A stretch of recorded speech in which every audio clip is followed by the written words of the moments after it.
አሰላሙ አለይኩም ወራህመቱላሂ ወበረካቱ። ውድና የተከበራችሁ የቻናሌ ተከታታይ ቤተሰቦች እንደምን አላችሁ? በያላችሁበት ዓለም ዳርቻ ሰላማችሁ በዘት ተተረፍ ይበል። አገራችንን ሰላም ያድርግልን፣ እኛንም አማን አላህ ያድርገን። ሩህሩህ አዛኝ አላህ ያድርገን። የሰው ልጅ አላህ ሰው እንድንኖር ጋብቻ ሀልቆልናል። ጋብቻ ደግሞ ሲኖር መውለድ አለ። ብዙ ነገር የሚፈራው የሚተርፈው ተጋብቻ ነው አይደለ? አላህ ብሏል። አንድን ሴት አንድን ወንድ አላህ ነሲባቸውን አንድ አድርጎ በትዳር ያጣምራቸዋል። ሞት ብቻ የሚለያያቸዋል ብዙዎቹ። አንዳንዴ ደግሞ ህይወታቸውን የሚያጠፉ ሱብሃንአላህ፣ አጅብ ነው። አሁን ይህ አባታችን ባለቤታቸውን በዚህ በማይረባ ጭቅጭቅ በማይረባ ንትርክ ህይወታቸውን አጥፍተው፣ በነገራችን ላይ ስሜት ንዴት ሲመጣ የምታረጉትን አታውቁም። በጣም ስሜታችን ታልተቆጣጠርን፣ በተለይ ተናዳጅ ግልፍተኛ ሰው እንደዚህ ሲያልፍ ነው ሁሉም ነገር የሚጸጸታቸው። በቃ ታደረጉት በኋላ ወይኔ ምን አደረግኩኝ፣ በቃ የሚገቡበት ቀዳዳ የሚወጡበት ነው የሚጠፋቸው። መጀመሪያ ግን ቆም ብሎ ማሰብ ያንን ነገር ማለት ነው። ምንድነው የሚመጣብኝ? ይችን የልጆችን እናት የትዳር አጋሪ ባለቤቴን የግራ ጎኔን ገድሎ ብሎ ማሰብ ነው። በሆነ ነገር ሊጨቃጨቁ ይችላሉ። በደሞ እኮ የሚጨቃጨቁት በቃ እዚህ ግባ በማይባል ነገር ማለት ነው። እዚህ ግባ ያኔ ወይም በአስቤዛ ይሆናል፣ ወይንም የሆነ ነገር አስቀምጪ ተብላ ወይ ረስታው የታለ ስትላት እሺ ቆይማ ታረግ። ትዕግስት የሌለው ወንድ ትርፉ ይሄ ነው። ትዕግስት የሌለው ወንድ ሰው በቃ ይሄ ነው። እስኪ አሁን በሰንሰለት እግሩ ታስሯል፣ ለህግ ይቀርባል፣ እስር ቤት። ያ አገራችን በነገራችን ላይ የሞት ፍርድ ቢፈረድባቸው ሰው ያጠፋ ሰው ወዲያው ድርድር የለም። በቃ ሞት የገደለ መገደል አለበት። ግን አገራችን በብር እየተደራደሩ ሌሎችን ሰዎች ህይወት እየኖሩ ነው። ህይወት ያጠፉ ማለት ነው። ህይወት የማያጠፋ ሰው በቃ እርምጃ መውሰድ ቢኖር እንደ ሳዑዲ ማሻላ ነበረ። ግን አገራችን ላይ እድሜ ይፍታህ እስራት ማለት ህይወቱ እስካለ ድረስ እስር ቤት ቆይቶ ከዛ ወይም በገንዘብ ወይም ደግሞ የሆነ መንግስት ሲቀይር ወይም የሆነ ነገር ሲመጣ አፉ ብለናቸዋል ውጡ ይባላሉ ማለት ነው። ይቅር ብለናቸዋል ከእስር ቤት ወንጀለኞች የሚባልበት ጊዜ አለ። ያ ነገር ለእስረኞች የባስ ወንጀሉን እንዲያደርጉ ነው የሚፈለገው ማለት ነው። ወላኪን በቃ እርምጃ ቢወሰድ አንዳንዶቹ እንደዚህ የሚላሉ ወላሂ ብታሰር እስር ቤት ነው ምን ሆናለሁ መሰለሽ የሚሉ አሉ። ወላሂ አሉ ብታሰር እስር ቤት ነው ወንደው ሙያ ለምጄ እወጣለሁ ምን ይጎድልብኛል? ብታሰር ምን ይመጣል? እስር ቤት ነው የምታሰረው። አንቺን እንደዛ አድርጌሽ አንተን እንደዛ አድርጌ የሚሉ ብዙ ሰዎች አሉ ማለት ነው። ግን ራሱ የዛኑን ቀን መንግስት እንደያዘው ወዲያው ፍርድ ቢሰጥባቸው እንደዛ አይደረግም ነበር። ወላኪን ቀደረ አላሁ ማሻ። የሰው ልጅ አላህ ይቀድራታል ያችን ነገር። ይችን ሴትዮ ፈርዶባት ነው በዚች እለት እንደምትሞት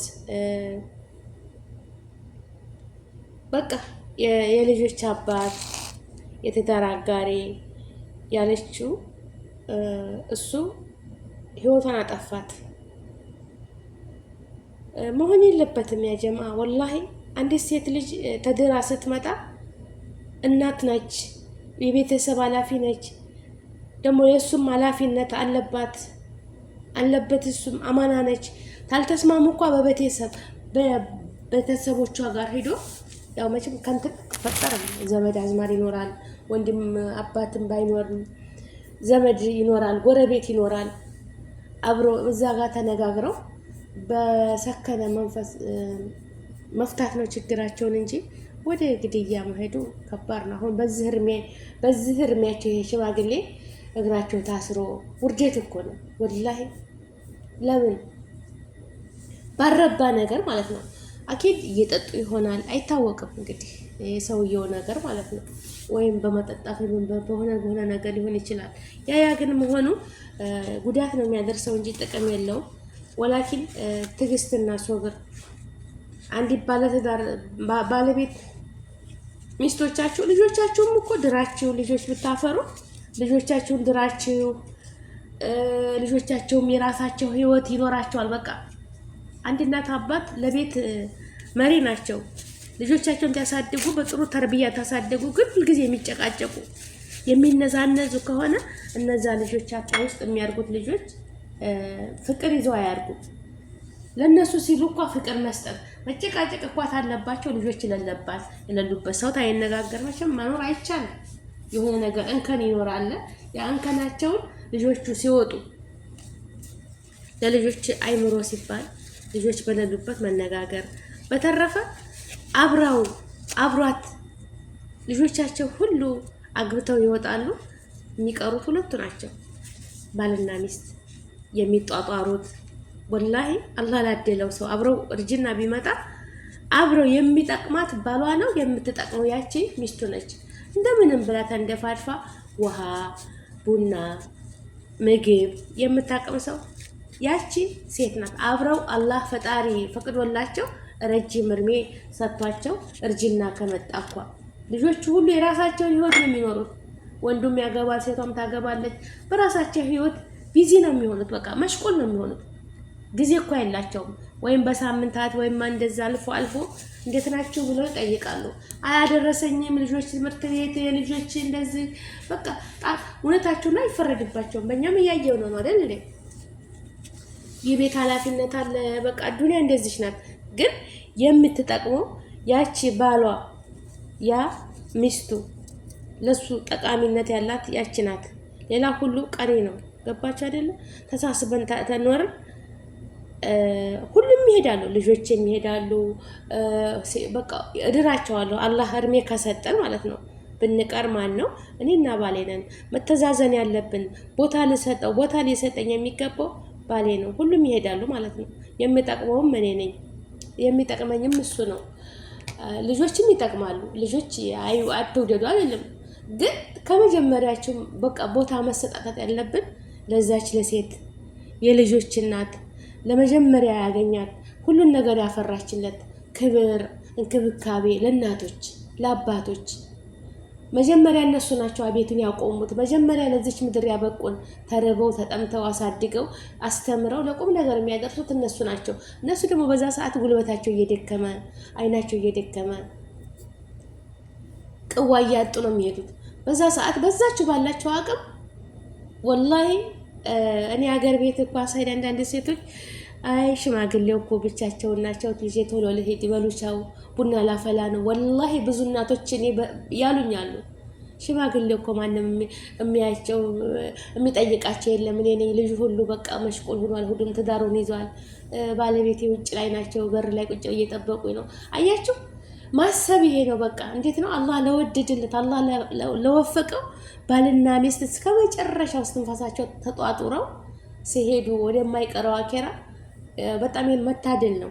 እና ቤተሰብ ሚስቶቻችሁን አክብሩ፣ ወንዶች ማለት ነው። ሚስቶቻችሁን እንደዚህ ለመግደል ለምን? ያቺ እኮ ሚስት በቃ የኔ እንጃ ብስሚላ ሚስት እኮ ማለት ባል ማለት አላህ ላደለው አላህ በቃ በዚህ ምድር ላይ ትልቁ ስጦታ ባልና ሚስት ናቸው። ተዛዝነው ተፈቃቅረው ተሳሳስበው የሚኖሩ ማንም የማያውን ነገር ለሱ ሁሉን ነገር እሱም እንደዛው የሚያደርግ ባል የልጅ አባት የልጅ እናት ሊያከብራት ሊወዳት ሊንከባከባት ጠበቃ ከለላ ሊሆንላት ነው እንጂ በንግግር መፈታት ነው እንጂ እንደዚህ ባሰቃቂ ሁኔታ የልጆቹን የትዳር አጋሩን እንደዛ አድርጎ ማስወገድ። ያችን ቤተሰብ አላት፣ ከሰው ነው ያመጣት፣ የሰው ዘር ነችና ዘር አላት። ገባችሁ አይደለ? ወንድም አላት፣ ወገን አላት፣ ዘር አላት። እነዛው ቤተሰቦቿ ዝም አይሉም። ባማና እንደው ትልቅ እኮ ሆኖ ባይስማሙ በቃ ሂጂ ወደ ቤትሽ መኖር አልቻልም ማለት ነው እንጂ ወደ ህይወት ማጥፋቱ ወደ ግድያው ምን ይመጣል? በቃ ህይወታችሁ ሁሉ ጨለማ፣ በቃ ያ ዱንያ ላይ ጨለማ ማለት ነው። ያኛውም ሀገር ተበላሽቷል፣ የሰው ህይወት ያጠፋ አሰል ተበላሽቷል። ደግሞ አዱንያ ላይ ሲኖሩ በቃ በእስር ቤት እንደዚህ በሰንሰለት ታስረው የጭንቀት ኑሮ። ስለዚህ ለምን እንደዚህ ይሆናል? አላህ ሀገራችንን ሰላም ያደርግልን። በነገራችን ላይ ጭካኔ የበዛበት ጊዜ ላይ ነው ያለ ነው። ሀቂቀትን አንዱ ለአንዱ የማይተሳዘንበት በቃ ጭክን ያለበት ዘመን ነው እና አላህ ይድረስልን፣ አላህ ይድረስልን። ሀቂቀትን አላህ ሰላሙን ያምጣልን፣ ሀገራችንን ሰላም ያደርግልን። ከእንዲህ አይነት መጥፎ ነገር አላህ ይጠብቃችሁ፣ አላህ ይጠብቀኝ። በሰላም ወጥታችሁ በሰላም ግቡ። አላህዬ መጥፎን ነገር አላህ ያዝልን። አለፊክራ ሁላችንም በምን አህዋል በምን ሁኔታ እንደምንሞት አናቅም። ፈጣሪ ብቻ ነው እሱ በረህመቱ የሚያውቀው።